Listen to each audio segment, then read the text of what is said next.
The Elder Scrolls Arena. The Elder Scrolls began not with the sweeping open worlds people know today, but with a dungeon crawler released in 1994. Arena was Bethesda's attempt at something ambitious, a game set across an entire continent called Tamriel, with a main quest involving a staff that could shatter reality. The world was technically massive, but most of it was procedurally generated, meaning towns and landscapes were built by algorithms rather than handcrafted design. For its time, it was impressive in scope. Even if rough in execution, it laid the foundation for everything that came after, introducing the continent, the lore, and the basic idea that the Elder Scrolls world was enormous and worth exploring. The Elder Scrolls II: Daggerfall. Released in 1996, Daggerfall pushed the series into territory that remains staggering even by modern standards. The game world was geographically larger than Great Britain, filled with thousands of towns, dungeons, and characters. Players could become vampires or werewolves,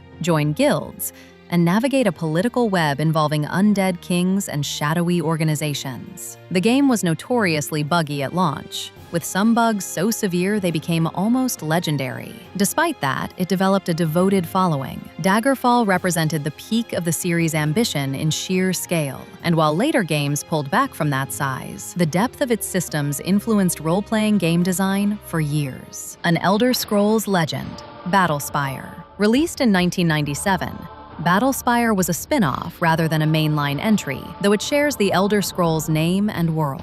It stripped away the open world entirely and placed players inside a military academy that had been invaded by Daedric forces, essentially demons from another dimension. The game was darker and more linear than its predecessors, functioning almost like a dungeon crawl with action elements. It was not particularly well received, and Bethesda quietly moved on from this direction.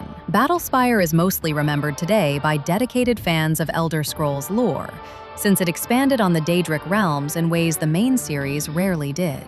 The Elder Scrolls Adventures: Redguard. This 1998 release was another spin-off, but it took a completely different approach. Rather than a role-playing game, Redguard was a third-person action-adventure following a character named Cyrus searching for his sister on the island of Stros Makai. It had a fixed protagonist with a defined personality, which was unusual for the series. The setting pulled from North African and Middle Eastern aesthetics, giving it a visual identity distinct from anything Bethesda had made before. Commercially, it underperformed, and the experiment of a story-driven, character-specific Elder Scrolls title was set aside. Even so, Cyrus became a beloved figure in the lore community, and the history of Hammerfell was enriched considerably by the game's events. The Elder Scrolls III: Morrowind. Released in 2002, Morrowind marked the moment the series fully transformed into what modern players recognize. Set on the ash-covered island of Vardenfell, ruled by giant mushroom trees and living gods called the Tribunal, the game asked players to uncover the mystery of a prophecy surrounding the reincarnation of a legendary hero. Unlike previous games, the world was handcrafted in detail, giving every location a distinct feeling. The writing was dense and the world was genuinely alien. Movement was slow.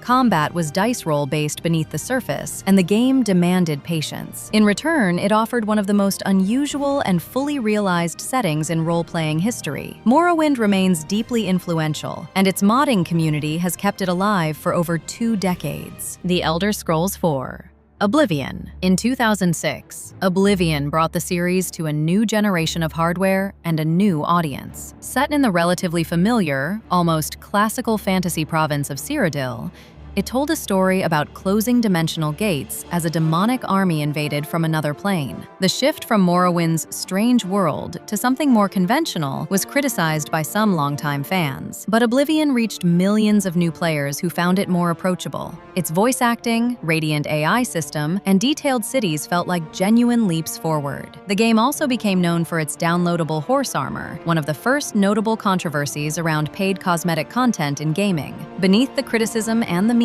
Oblivion was a rich, atmospheric game with strong writing in its guild questlines. The Elder Scrolls V: Skyrim. Released in 2011, Skyrim became something beyond a video game. It became a cultural reference point. Players took the role of the Dragonborn, a mortal with the ability to absorb the souls of dragons and use their power as a form of magic called the Thuum. The setting was northern and cold, inspired loosely by Norse mythology, and the world was filled with caves, ruins, and mountains that felt genuinely worth exploring. Skyrim simplified many of the role-playing mechanics from previous games, which divided opinion, but it also made the experience accessible to an enormous audience. It has been re-released and ported to nearly every platform imaginable. More than a decade after launch, new players are still discovering it for the first time, and it continues to sell in significant numbers.